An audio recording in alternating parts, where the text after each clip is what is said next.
Being a conversationalist has taught me that some of life's greatest value comes from the stories, journeys, and experiences of others. Through this podcast, I'll be speaking with some of the most tapped in and inspiring individuals from various different industries to unpack the gems behind successfully navigating our way through life with purpose. This is Candid Conversations on the Nicola Dawkins podcast. Morning, Terri. Good morning. Well, it's even afternoon now. Good afternoon. Good afternoon. We are here for another episode of Candid Conversations with Nicola, and I'm joined again by my good sis Terri-Lee for another fruitful conversation. We always have fruitful conversations, and we just bring it to the pod to share it with the world, really. So we're here. How was your week? Good. Really good, actually. I went to the theatre to see Bob Marley. What was it, like a rendition of? So it's just his story, and I didn't know his story. Like obviously we hear the music and whatnot, but his actual story, like him being in a band and everyone saying that he was catering for certain crowds because he came to the UK to do music, and everyone was like, "There's so much going on in Jamaica. You need to come back home." And then he done like a concert and brought everyone together. One love, Bob Marley. But it was amazing. The cast. Imagine. Where was it? Was it Piccadilly? Yeah, Piccadilly. Proper theatre. Yeah, so good. Nice. Yeah. Nice. It's funny, I think they've got something in Jamaica with like Bob Marley's. It's like a kind of tour of his home and stuff like that and everything he's done. He's in a tomb there. Legend. He's in a tomb. Yeah. He's. They don't bury. I don't know if it's like a Rasta thing, but they don't bury them underground. So he's in a tomb in the house. Oh. Yeah. Oh wow. Yeah. Did they tell you that at the theatre? No, my friend that I went to the theatre with, she's been to the Bob Marley tour, and he's like in a tomb in the house that he lived in. That's not creepy at all. How was your week? Cool. My week's been good. It's been like, I feel like I've had a trying week though. Like, you know just how it goes. Like, that's our topic for today is anyway, surrendering to growth and low-key God granting us the desires of our hearts and things like that. So I feel like it all anyway kind of ties into that. But you know, you've just had one of them weeks where you're like, okay, you know when God's moving, like you know he's trying like to move you from A to B or wherever you are, and that always comes with its fair share growing pains and growing pains. And you know what, that word came to my mind earlier on today, growing pains, because that's exactly what it is. Growing pains. So that's been my week, but it's been fruitful.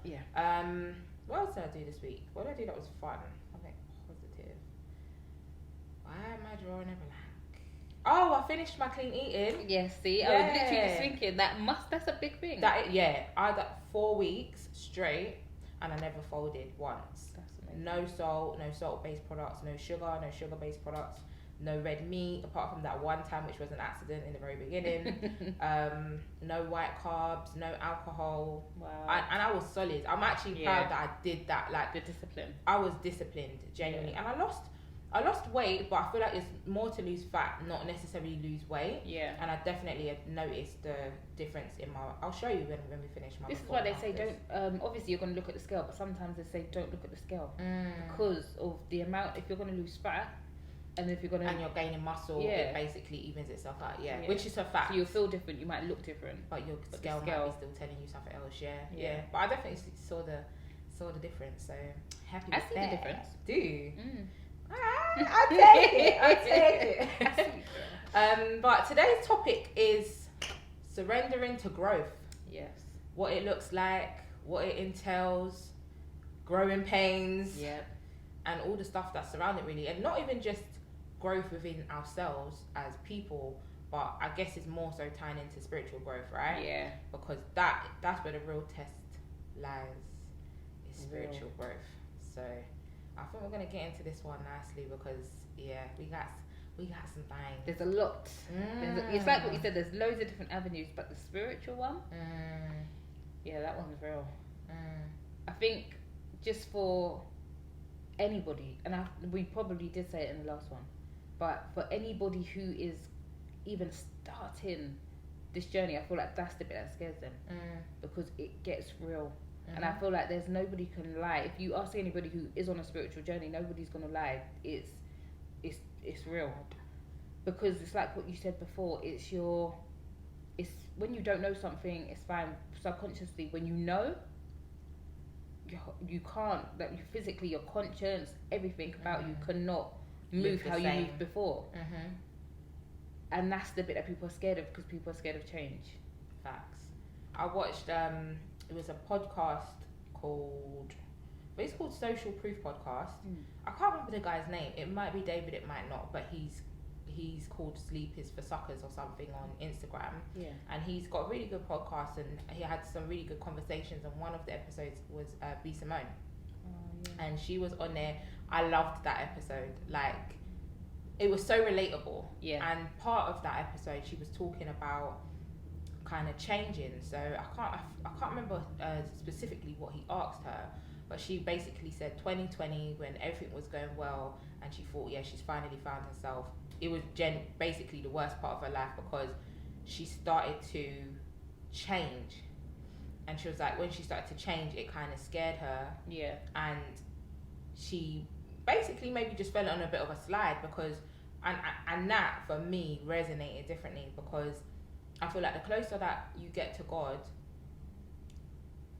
you do change. Yeah. But it's in a weird way. Like, you don't change as a person, but the things you like might change, or the things you're into might change, and the things you thought mattered. The things you thought mattered changes, and it's like little things. Even I remember she said, she was like, oh, she used to go to the club. She used to love to be the center of attention, jumping on tables, and she was like, I don't want to be that anymore. I want to just be like, do you know what I mean, quiet and hold my corner. And I was like, funny she even said that, because I remember it was for my 25th birthday. I went to Vegas and Miami, which was a ball. It was so good. Like, I had so much fun. And when we were even in Miami, so I didn't do that much gambling in Vegas, to be honest. We went to probably like one casino, and I won. I was up. I can't remember how much I won. Maybe like $100 or something, but that was good. Yeah. But yeah, we went to like day parties, pool parties in Vegas, and in Miami we went to a strip club. Yeah. And I had the best time in that strip club. Like, girl, the music, the atmosphere, everything. Like, it was actually so fun, and the food. Listen, food. Strip club food that's probably some of the best food that I ever tasted. I didn't even think it would. They walk. It was G5 that I went to, and they walk around. Well, they don't walk around, but there's these girls that walk around that you can order food from. But it's weird, like, it's not obvious, but if you know, you know. And then you just see people in the corner with their like polystyrene containers eating big, and you're like, where did you get the food from? And they're like, oh, one of the girls that's walking around. Wow. You just so I was like, found one of these girls, of course, because you know I don't play about my food. Yeah. And then I was like, what can you order? They had everything: wings, steak, garlic mash. I ordered steak. They're trying to keep you in there. There's no going home. Steak, garlic mash, greens, cornbread. Wow. And lobster, I swear. It was something like that. Honestly, in this like black polystyrene container. Listen, and the food tasted good. It was so good. But anyway, I say all that to say, I had a great time then, and I was I'd go back to strip club. Whereas now, if I think about going to strip club, I just don't feel the same. Like, I feel like I would go in there and maybe feel a bit guilty, or like, should I really be here? And that is kind of scary, because you're just like, but I went before and it was fine, and I enjoyed it, so why not? And I feel like there's a lot of situations and circumstances like that where God's kind of moving in you and changing. Funny actually, because what's her name? Priscilla Shira. She's a pastor. Okay. I watched a video of hers that said, basically, in essence, God grants us the desires of our heart. Yeah. Which is like a promise of God's, isn't it? That He's going to grant us the desires of our hearts. Yeah. But He first works in us and changes the desires of our hearts to be in line with His. Okay. And grants us the desires of our hearts. Okay. So He does a continuous work in us. So our desires change. So on the way, we're not noticing, but within us, things are changing anyway. Yeah, and then ultimately, what we want falls in line with what He wants for us. Yeah. And He gives it to us. And then I realised, like, oh, that's a bit of a word, because like a lot of the things I used to want, I don't want no more, or things I used to enjoy or didn't see no problem with, I don't want no more. And it's not to say, oh, you're doing wrong, you're in a strict club. It's just that you feel differently within yourself sometimes, and you do kind of like change, and your desires change, and then you realise, like, why don't I want to do the stuff I used to do, or some of the music that I used to listen to? I just can't anymore without feeling some sort of way. Like I can't. Before I'd be singing along to some mad lyrics, but now it's like I feel so much more sensitive. Yeah.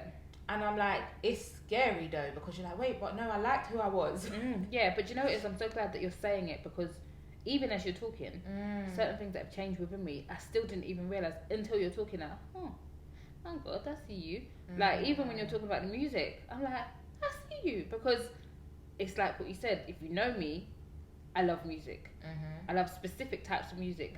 Sometimes when I listen to the musics now, not in it anymore. I'm not getting the feels that I used to feel. And music is powerful. But I can listen to a gospel and be in tears. Like, I can just be touched. Or I can listen to, what did I listen to? Just on the way here, Little Sims, she done the Brit Awards and she won. Right. New Artist of the Year. She's a bit like a Wretch, but a female version. She's like a conscious rapper. And just her speech, I had eye water.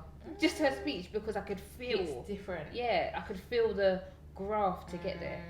But when I'm hearing, I used to hear that in music. Yeah. And when I hear these musics now, I know it's a different generation and stuff, but even when I'm still hearing the same types of music, blank. Facts. But it's scary as well, because it's like, I think that's where the element of surrendering to growth comes into it, because like you said, listening to that conscious music or the speech or whatever it might be, and it's hitting you differently, it's because you've grown. And you're in a different space to where you were before, and that's why even a lot of the music that hasn't changed necessarily, like some of my favorite songs that I really loved and would be singing along to, now I listen to it and I feel a lot more sensitive to the lyrics, and I'm like, like it's just not really vibing with where I'm at right now. where you are now. And it's like it's difficult, because it's not as easy as just going, oh, nah, I'm not really feeling that anymore, and cut it off, because it's like, wait, why ain't I feeling that? That was your jam. That was my jam. Like, what? And then you know what it is. You know it's the growth. You know it's probably God working in you. And in the same breath, I feel like what makes it a little bit easier, and I won't say that I've been able to surrender to growth yet, because I think that's ongoing. It's ongoing, and I think it takes a lot of selflessness. And one thing that's helped though is seeing how much that growth has bettered me as a person, and changing what I take in, whether it be the pages that I follow on Instagram, or the music that I'm listening to, or the experiences, things I used to do that I don't do anymore. By not doing a lot of that stuff anymore, it's made me a much better person, as like the energy I'm putting out and the way I make people feel, and the conversations I'm having with people is reflective of the change I've made, or the growth that I'm having over that side. And people won't necessarily notice the two going hand in hand, but when you're yourself, you notice it's because I'm listening to more conscious music, or because I'm focusing or trying to read more, or I was just about to say that, because you're actively in that space. And I feel like 2020 for me, like lockdown, I feel like that's because if you look at it, I know obviously rates for like mental health in men and even women just in general sort of went up, it peaked, everyone's going through a stressful time, but I feel like it's because a lot of people was either transitioning, or maybe realised that you're on the rat race, so you're moving so fast all the time, you have never had time to stop and see you're a different you. You've never actually had time to stop and look and be like, who am I now? What do I like now? What's changed? And I feel like that was the period for a lot of people, that reality of, should I move with it, or I'm upset because I'm changing and I don't know why, kind of thing. So I think that's a big deal. And the danger in staying where you were, like rejecting the growth, that brings you into a dark place if you try and stay who you were before, if that makes sense, because you're like, oh wait, hold on a minute, but now I want to still do that because this is what everyone else is doing, and then you're within yourself, you're gonna feel low, or you're gonna feel like, because you're not moving in alignment with who you are now and where you should be.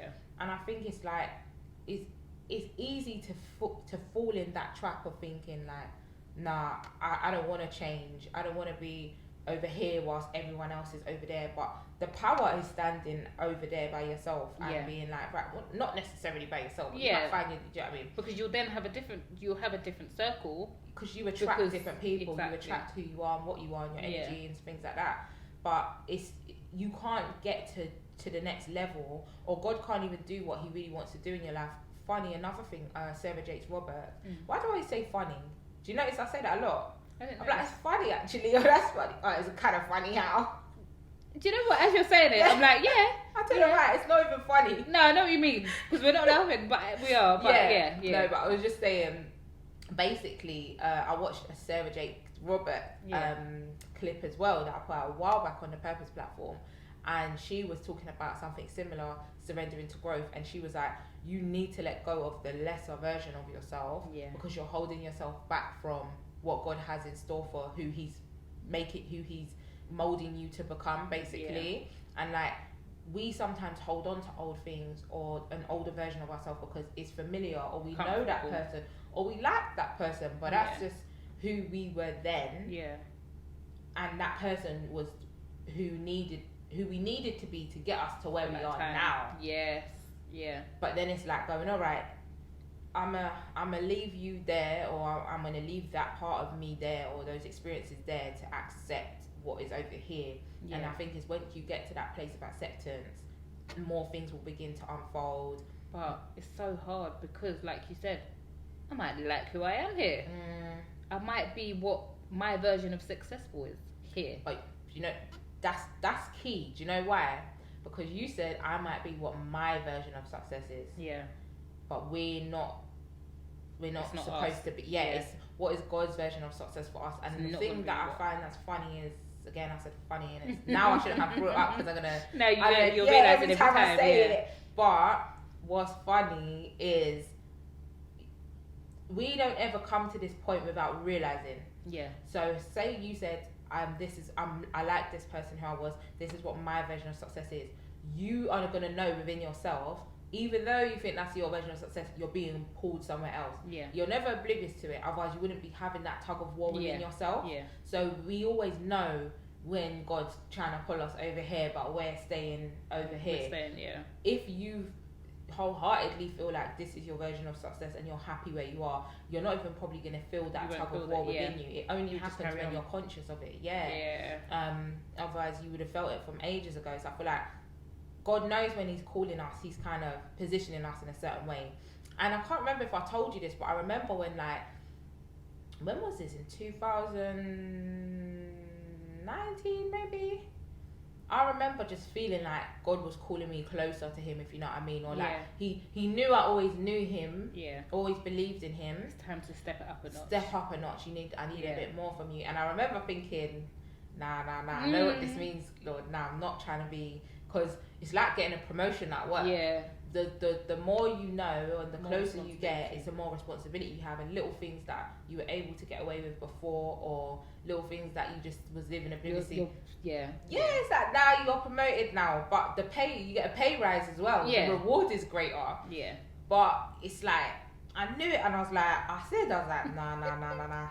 because I know what you're gonna do. I know But you can't shy away from it. You can't. Exactly. Yeah, it's true. And I think I did say this to you. I think it was the beginning of this year or December. I was speaking to a friend who's like within the church. He's a pastor, and we're just having a conversation. And I'm just, you know who I am. I'm honest. And I just said to him, like, and I've said it to him before, like, I have my relationship with God. Now to like someone of that level in the church and whatnot, that's a cop out. Because I'm basically saying like, I do it my way. We're cool. Like, I pray. We talk. But it's like what you said. You're required to do more. And I'm gonna hold you accountable. And I was thinking, am I having this conversation with you, or is God making you speak to me? Because this was just a normal, how's Christmas? How's the family? Do you know what I mean? And it started getting deep. But I did say from speaking to him, and it's like what you said, when you're conscious, that you can't hide it. I said, certain things was going right, I feel empty. So like I said, certain things that was working before, or certain things that used to make me feel full, I was still feeling empty. And I feel like it was because I was trying to ignore that tugging for so long, and it was like, okay, we're gonna play that game. Let you come to me then. Do you know what I mean? So regardless, as soon as you know, even if you try and ignore, you will start to feel like feelings that you haven't felt, like just empty. Do you know what I mean? And how you would normally fulfill yourself, it's not working. Yeah. Because God knows. Until you answer the call. Exactly. Until you accept that invitation, so to speak. He's going to be like, okay. And that's one thing with God. He's going to let you do whatever you want to do for as long as you want to do it. Yeah. But you're going to feel it. You're going to know that, right? It's time. Yeah. Because you've been ignoring it. Yeah. And you're not going to be able to get away from the little signs and things going, I told you so. Or I'm calling you. Or what. So, so did you then? He sent me a lot of scriptures because I said to him, like, I feel empty. I said, even when I pray, I don't feel fulfilled after praying. Like, I don't know, and I've got so much more to be grateful for.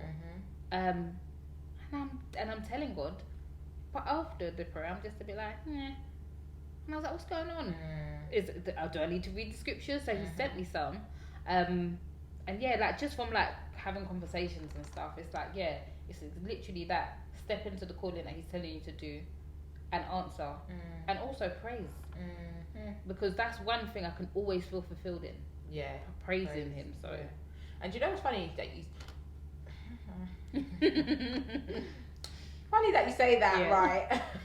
Because when you said praise is something that you always feel fulfilled in, my uncle was doing like these Bible studies and stuff like a year or something ago, and I remember him saying, we feel fulfilled when we do praise and worship, when we're singing, whatnot, it makes us feel good. And when we're not in the mood, we don't want to do it because we just don't feel like it, or we're like, I didn't really get nothing out of that. I'm singing today and it didn't really feel a certain type of way. And he was like, the praise and worship is not for us. If you feel good after singing or whatever, that's just a bonus. No matter how you feel, you should still be doing praise and worship because you're actually dedicating that to God, basically. And he's the one who's supposed to feel good, and he does every time you do. So even when you can't be bothered or you don't want to sing or whatnot, still do it because it's God that you're doing it for. And I was like, that's a revelation, because that was me. Like, I'm just like, and it still is. I haven't 110% conquered that, like, it's not for me, it's for him thing. But it made sense because it was like, that's the main thing. We always feel good when you're blasting that music and you're singing along and you're like, but you never think, like, he's probably celebrating or up there thinking. But you know what? And it's just like what your uncle said.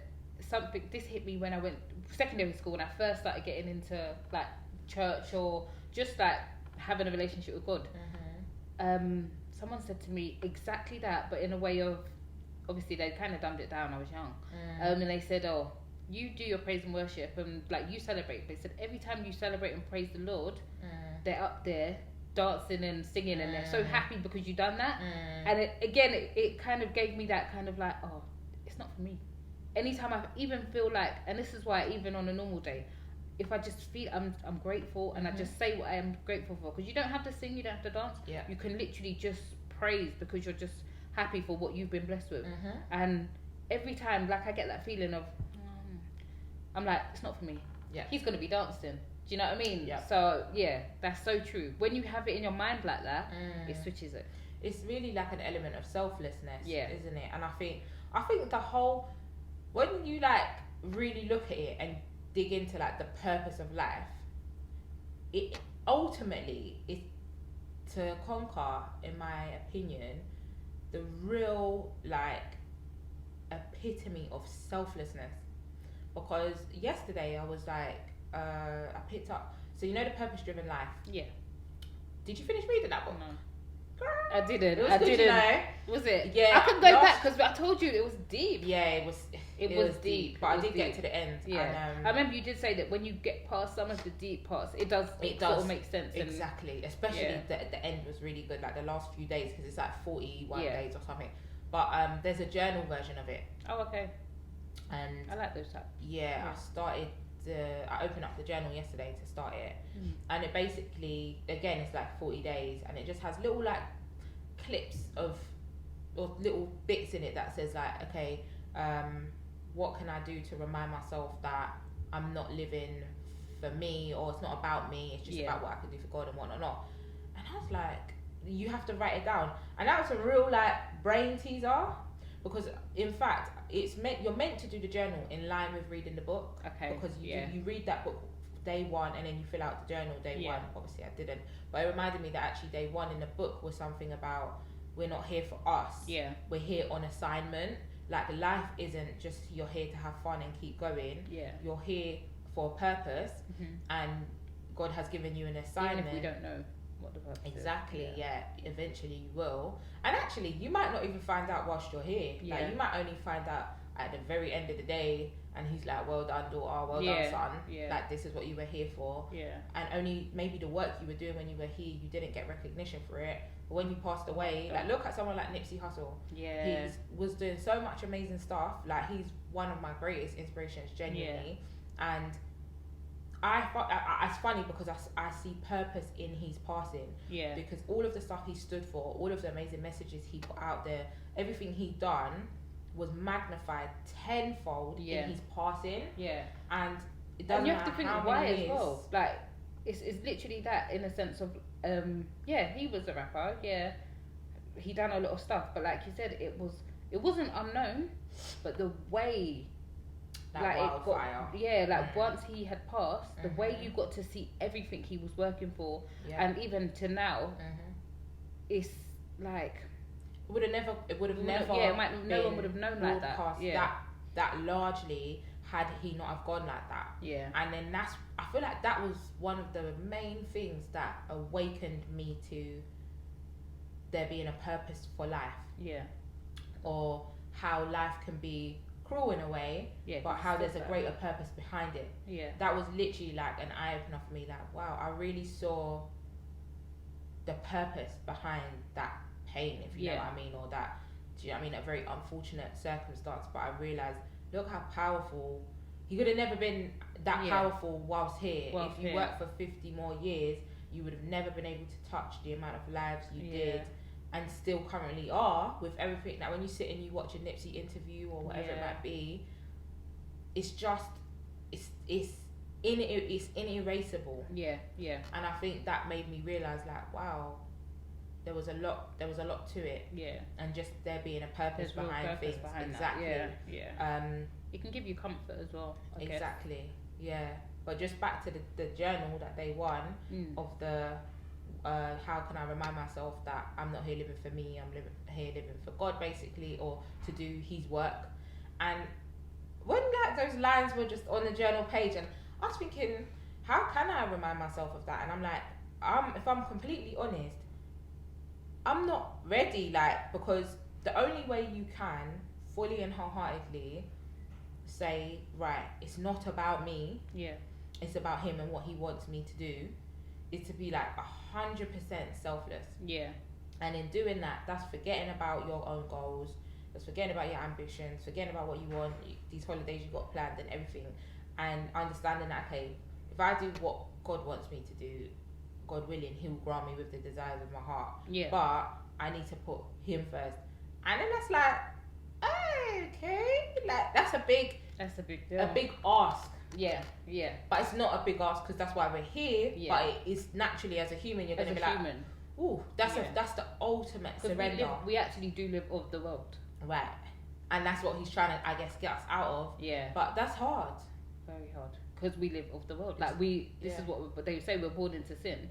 But then with the free will, I probably hate that word, you know. I know, like that's what we're just born into sin. But this is where we live. Like that's the only way we know to grow, is to figure out our own path. But like you said, along the way, he will then guide you. Guide us. And we do have to surrender to him so that we can get that deliverance, should I say. But if you actually think about it, like, and I think I've heard this before, like, say for example, if you actually surrendered, what would you do? What do you mean? Like, what would you do? Okay, God, I'm giving it to you, so what's your plan now? Do you know what I mean? Like, but he will start working, he will give you your direction and your guidance, and you just straight away. If you really, like, if he said surrender, like, give it, And when we say, okay, not give it all up, it's not like you're Yeah, gonna no, go but that's give what I away mean. your Yeah, like, house. do you mean like, do I just sit here? No, Because again, it's putting your plans. He's giving you a mind. He's giving you wisdom. Yeah. Do you know what I mean? And I remember one time, one pastor said something like that. He was saying like, oh no, I think you said it actually. Do you remember when we was doing our talks and you said about that boat? Do you remember when you were talking about the boat? And was it you or someone else saying the boat? Or yeah, so I think like someone was in the sea and they was drowning. They kept calling to God to help them, God to help them, God to help them. Like no, that was in The Pursuit of Happiness. Oh, okay. That was so when he said there was a man in the sea and he was drowning. Yeah. And then a boat passed him and said, "Do you want some help?" And he said, "No, thank you. God will save me." Yeah. So then the boat went, and then another boat came and said, "Do you want some help?" And he's like, "No, thank you. God will save me." And then the third boat came. He rejected it, and then the guy died and went to heaven. And then he said, "God, why didn't you save me?" And God said, "I sent you 3 boats, you dummy." Yeah, exactly. But that's what I mean in the sense of like, so some people take it literally and be like, okay, I'm sitting here waiting for God to. But he will be throwing you stuff that you will think like, no, it's of the world. That's of the world. You're giving me this job. It's of the world. No, but I don't think. No. I don't think I don't think surrendering means not having a normal job. Yeah. Not like I don't think he doesn't want us to be living like where's the line that we draw? Do you know what I mean? But is it a line or is it just being willing? And for me, I feel like it's just being willing. Like if you go, okay, these are my plans, these are my goals, this is what I'm doing, and then you go ahead because ideally God's put that anyway on your heart. He's given you because he's got a greater purpose behind it. Whether that is you're an artist and you want to make music, but in your music someone's gonna take something from it. You might have not even realized you've saved someone's life with your music just by following your calling or whatever that might be. So I think it's not to say write off everything, but it's being willing that these are my plans, but if God has a different plan or he steers me in a different direction, I'm willing to follow him. Yeah. So I think of course you've got to go on with life, you've got to have your job, you've got to like, do you know what I mean? But I think it's just being like open and willing to go change. If that comes. If it comes, Or doing something that's a bit crazy, like, why would you want me to do that? Like, what? Like, if he tells you to quit your job, oh, this is a very well paid job. So, okay, nah, take that might step have a purpose forward behind it. Yeah. Exactly. So, I think it's more that. I don't think it's like... Because I do feel like for people that are not or don't have that spiritual relationship, that's the bit that could be scary because they don't understand that it's just having a willingness to follow a subconscious. If you have that feeling, or follow your gut, as people sometimes call it, if you have this feeling of, like you said, leave my job, if something keeps pushing you, urging you, know that push is God. It's not, do you know what I mean? You're not just thinking, where's this come from? It's God. That's the push. Whereas if you don't have a spiritual journey, we've had encounters already. But if you haven't had encounters, you're just going to be thinking, well, I'm not going to leave this well-paid job. One thing I would say about God that I would feel quite confident in saying is that he meets you where you're at. Yeah. So he's not going to communicate with someone who doesn't know him or who's not, do you know what I mean? I think, I'll give you an example, right? So if God spoke to you or was trying to get a message to you, you already have an established relationship with God, right? Yeah. So you know when he's like tugging at you, when he's talking to you, when he's giving you a word, whatever it might be. God is first going to come after your heart. For someone who doesn't know him, he's first coming after your heart to introduce himself to you, right? Yeah. So I remember once I went to the dentist. This was in 2020. I went to the dentist to see the dental hygienist. Yeah. And she was doing like my teeth, whatever, cool. And then towards the end of the appointment, she was like, "Oh, what do you do? Blah blah." And I was like, "Oh, I have an online platform. It's called the Purpose Platform." I was telling her all about the Purpose Platform and stuff like that. Now she's just like regular, white lady who you wouldn't have expected her to kind of relate to the Purpose Platform. Yeah. Maybe don't have her down as a woman of faith. And you know, sometimes when you encounter certain people, you might be a bit selective with what you share with them because you just think you're not sure how they're going to receive it. Yeah. So she was someone who generally I'd have just been like, I won't say too much because I don't think she's really going to like, do you know what I mean? But something just told me like, just kind of speak to her fully and give her a bit more. Yeah. So I was telling her about the Purpose platform. That then led to just like speaking about God and stuff like that. And then I was like, do you like believe in God? And she was just like, not really. Like, but she started telling me about things she was going through at the moment with like her house and her daughter wanting to move. And we just ended up having a specific conversation, which just came completely out of nowhere, right? And then I just started to share with her about God. I was just like, do you know what? I know obviously you might not be that big of a believer, but something like that, that's when you kind of just need to call out. Like, I just started speaking to her, and she was like, I was her last client for the day. So I think it's 5 o'clock it finishes. So we got to talk for a little bit more. And then when we finished talking, I was literally putting on my jacket, and she was like, do you know what? Like, basically, she was really glad we had the conversation. And she was like, you're the third person this week that has said this, that said this stuff to me, that I've ended up having this type of conversation with, like, about God. And she was like, and it's always my last client of the day that we're able to talk like this. And she was like, maybe he is trying to talk to me, like maybe I do need to look into it. And it's like, you don't know where God's actually using you as a vessel, and how he's really trying to tug at the hearts of other people, because I wasn't to know that was the case. But I was just following the inkling that he gave me, like, talk to her, just like, say a bit more. and then the other, you're also the third person, so you don't, when you're even trying to introduce someone to God, you might have been the first, and the first person that was speaking to her, she might have just brushed it off. Second person, she might be, oh, someone else said that to me, whatever. Now it's the third person that she's talking to now. She's like, so it's God's hitting not, her. God's not gonna let you miss that kind of call. So he's not gonna just come to her, because she might ignore everything. But you can't, the way he's brought it, it's like, okay, this has been a reoccurring thing. You're all saying something similar. This can't be a coincidence. Maybe I should. And even if she was curious and she went home and said, okay, like, God, if you're really there, like, maybe you can speak to me. So now she's open to it. She's receptive. So if God does show her a little something, which he knows how to, like, alter his signs and personalize his signs for each person. Because one thing someone might overlook, another person might be like, okay, I know that if he was going to send me a sign, that's kind of how he would do it. And you never know where she is now and how that's turned out for her. And God willing, she has been able to, like, communicate with him and stuff. Especially when you're going through something as well. I feel like you said, even if you don't have a relationship, he's still there. Like, really ready.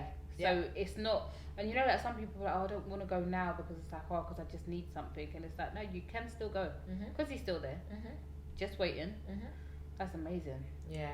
That's important, and that's I guess also falls in hand with, don't ignore the feeling you get sometimes when you're being told to speak up. Because you might discount it and think, nah, she ain't gonna be interested in talking like this with me. But it's not about preaching to the choir. Sometimes it is just about having those conversations with people that you never really thought were ready to hear about what you got to say. But then actually it's hit them right at the right time. Because it is us, like, we do say in our head, like, nah, you know. But something, or we'll say our gut. Sometimes it's like, oh, it's a gut. No, sometimes God is really like, no, this person needs to hear. And have some fruitful conversations with some people, randomly. And I just leave it as, oh, nice person. You never know how far or how deep that it took that person, or how it's impacted them. Exactly. And you again, it's the groundwork. Even if you're the first one, and it's like, nah, I got a friend, he doesn't believe in God, and I always get onto him. I'll be like, I'll be trying to tell him, and he's very like, he's, you know, like, he's that type that knows, like, the ancestors, and he's just got all this, like, information. And as many times as I'm knocking at his door, like, no, but God this, God that, it's like, one day, you never know, it could just be 3 years down the line, he's hearing that certain message, and it's all like chipping away. Exactly. So you just never really know, and you can't force people, and you don't even want to, but you just share what you feel you can at the time. Do you know what, that when you just what you said, because again, I'm sure everyone's probably had that time where you've had, like, somebody try to, they might not think they're forcing you, but you feel like you're being forced to do this, and the more you're forced, the more you resist. But same thing, I had a friend, and I feel like, if you're my friend and I've got love for you, I want you to feel this. I want you to feel what I'm feeling. So I'm going to promote it even more, especially when you're going through stuff and you're coming to me. Because when I'm going through stuff, I'm going to God. That part. Do you know what I mean? So when I've got a lot to deal with, it's me and the Father. And he resolves it. He's HR. And it's real. It's real, and you can be 100% honest. So when people come to me with stuff, which is fine, and even if when I go to my friends with stuff, it's fine. I still go to God first. I have to, but it's just I promote Him to people because I know what He can do for you, especially when you feel like there's nothing else. Yeah, and when there is nothing else, that is when you need Him the most. Yeah. I'm the same. I've got one of my friends who I'm really close to. She'll tell you, and it's been years. I always just tell her, I'm like, she might be going through some things, and I never leave it out of our conversation. Like, sis, honestly, and I tell her all the time, you're not where I am in faith, and that's completely fine. But all you need to have is an open heart, and even if you just say to God, just acknowledge Him, like, okay, Lord, my friend keeps telling me about you, and right now I'm down and out. Like, I need help. I need a sign or something. Yeah, I'm calling on you, like, and just be consistent with it. Like, He's not gonna ignore you. Like, but your heart needs to be open, and you need to believe that. Okay, if I've heard this so many times, and you see, like, people who, like, if you really know God, like you say, when you have a problem, you bring it to God. You can have the world of problems on your shoulders, and still be shining, and still have peace, and still be smiling. But how? It's the peace. But it's Him granted, right? Because it's like, because you know God, and God said, okay, right, you got that faith that you're gonna hand over the issues to Him, and that's not to say you ain't gonna cry. You don't feel stressed out about it, but every time you feel that thing getting on top of you, you say, Lord, please release it. Like, take it off of me. And you're still able to go around shining, and just, you still are flourishing even in the midst of your trials and helping others, because you just know, I know my God's not going to let me fall. That's it. That's all. So me and you could be going through the same problems, but we're handling the problems differently, and we're showing up in the world differently, just by you not knowing God and me knowing God. Because I got that guy behind me who's taking my burden, but you're carrying yours on your back. And I just want you to introduce you to this guy that could take that off your back, because it's heavy, and I see what you're going through. And it's literally, it's just such a blessing, and I know, and that's why sometimes I'm persistent, especially with, like you say, people you love, because I just know how great it is to be able to just hand it over. And again, it doesn't discount from the stress, child. Exactly. Well, no, I'm not going to call it stress. It doesn't discount from the divine pressure. The pressure will still be there. But I've literally, but the faith, the hope. That hope and faith. When you're going through something, the stress. I remember walking up my road, like, I just needed to come out the house.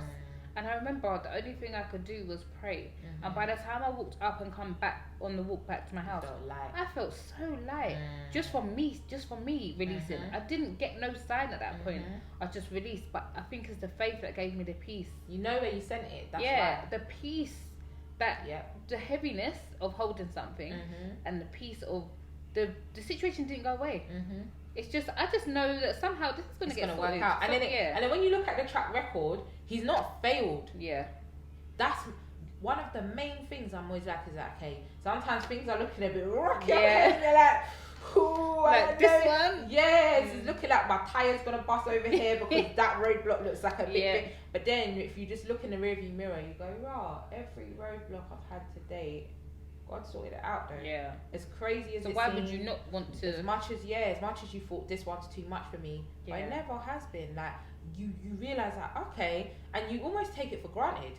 Because you're like, when you're in the midst of it, you're stressed. Like, it's a lot. And then once you get over it, you're like, okay, it's done, and you go on to the next. But then you look back at everything he's sorted out, you're like, well, actually, that's really my guy. But the problem is the more you do get to know him, and the more you do it, he just puts more on your plate. And he's like, I'm proving you. I know that you know I could do that. Let me test you for this one. We passed that next level. And sometimes I'm like, God, listen, our training day is over. Like, is there a break? Trust me, training day is over. Like, please, can we start? No, but you know what? It's I think it's so. Oh, you know the feeling, but it's so. I can't even say magical. It's just amazing. When you do get to that stage and you do try to promote, like you said, your friends and stuff, some of them might act like they're not listening, and you will be so surprised, because there will be that day, and you've done your work. There will be that day, and something, it might even be someone in passing, someone gives them a leaflet, they'll get their sign. But then to see my friends then praying and actually looking, or having issues and saying, I had to pray. I had to ask God, and I'm like, Amen. But because I know that the advice I can give you, it's not gonna. It's not comparable. Yeah, like they say, a problem shared sometimes is a problem halved. But when you feel that peace, I'm not gonna make you feel peace because it's still there. But when you feel that peace of knowing that somehow you're not sure how, somehow this is gonna get worked. Yeah, it's gonna even get if the worst outcome is the outcome of this situation. He's gonna make something out of that worst outcome. Exactly. There will be there'll be a lesson that will, and you never know. If that didn't happen, something else might not have happened, kind of thing. So definitely. And then if we go in full circle with it, is surrendering to growth. Yeah, definitely. Spiritual growth in particular, of knowing that it's not me, it's him. Yeah. And again, we go with a partial surrender. Yeah. Because none of us are fully there. And maybe we never will be. But it's just waking up with a willing heart and trying every day. Like to just to do more, I think God to give more. Appreciates that trying. Like having the full willingness, actually trying. Because sometimes we can say we're trying to certain things and we don't try. Listen, sis. That's why sometimes when I pray, I promise you, I'll be like, Lord, please just help me with this because I'm doing a lot and I know I could be doing more. But I'm asking you, I'm tired. Like I swear, I tell him that be real. I've got to keep it real because I know, like, okay, I know I could be doing more. I know I might be wasting my time over here when I could be doing this to get that result. Like, Lord, but I'm just human at the end of the day. Like, help me. Yeah, give me. Yeah, help me with this. Yeah. Ooh, gosh. Yeah, but that was just life, man. Yeah, life. I'm grateful though. I'm grateful for the journey. Like you said, even sometimes you don't realize you're on a journey, but when you look back, even from like 2020, and us having so much fruitful conversations, faith-based, it's probably kept me on track because, like, obviously the church is not everything, but if you have your space that you worship and your space that you're around like-minded people, you can, for me, I can go into the week and continue that. But having the break away from always going to church and then having to go online and doing things different, you can have to build your own relationship more solid with God. And then obviously we was having, like, it's like what we were saying, being around like-minded people more, having these conversations more. Because some of my friends are into the faith now, but I do think it's more of seeing how it works for people, or God might use me to open their eyes, or send stuff to them, or they might do their own because they're seeing how it's working for others, not even just me, but for other people, and then thinking, let me look into this. But that will be their version of surrendering. I think it's been a very fruitful conversation, but when is it not? Always. I'm going to ask you one question to like close out the episode. In just a quick like snippet, what would be your one kind of top tip or go-to for overcoming that barrier of surrendering to growth? Like when you feel like you're being that tug of war, what's your one action that you put in place to go, okay, I'm gonna surrender to this one and I'm gonna like come on over to this side? Do you know what? And my one might be a bit difficult for some people, and this kind of goes into what I was saying on the last episode. I'm just let's try then, because if you don't, you're either gonna stay where you are. If you're completely happy, you might. Some people, like you said, some people might be completely happy, but there is this life. Is this it? So if you're getting that tug, what's the word? You're good with words. What's the word? You know, like not like what's the point of not doing it? Do you know what I mean? Like, why would I not try? If I'm feeling, what's the harm in giving it a go? Yeah, exactly. If something's tugging me somewhere, and I've got a relationship with God, I'm just gonna try because it's not me. I know the tug must be coming from Him. So why not? I will just go. It's only going to bring you somewhere greater. Yeah, exactly. But some people might not know that it's going to bring you somewhere greater, so they will have more of a resistance. But because I've already had encounters, even though it's not gonna, I know it comes with growing pains. I know it comes with discomfort. It might even change up my whole dynamic that I'm enjoying right now. But I'll do it. Amen to that. Amen. Thank you You're welcome. for another amazing conversation. God was speaking through us. I feel enlightened. Amen. If anyone watching wants to find you online or connect with you, Yes. My main page is my fitness brand. Sedulous Fit. So on Instagram, because I realised last time I didn't spell it out, and I feel like people might spell it wrong. So it's I'm gonna put it in the thing anyway. Oh, okay. SEDULOUSFITT. That's on Instagram. My personal Instagram is at TELL.kiss. Alrighty. Thank you for joining us on another episode of Candid Conversations with Nicola. I've been your host, Nicola, and you can find me online at The Purpose Platform. This episode is powered by The Purpose Platform. So on Instagram, that's just at The Purpose Platform.